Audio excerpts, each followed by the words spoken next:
Fat லாஸ்க்கும் வாக்கிங்க்கும் இவ்வளோ பெரிய connection இருக்கா? இது தெரியாம போச்சு. வாங்க இந்த வீடியோல தெரிஞ்சுக்கலாம்.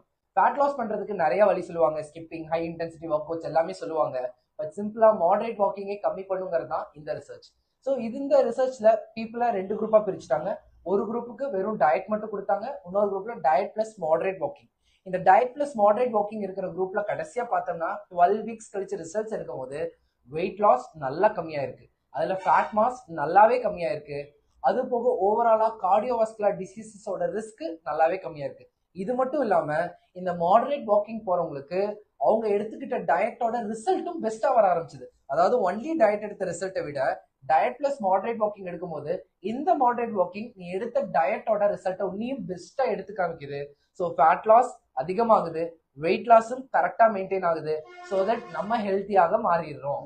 ஸோ இந்த ரிசர்ச்ல கடைசியா நம்ம என்ன தெரிஞ்சுக்கணும் அப்படின்னா,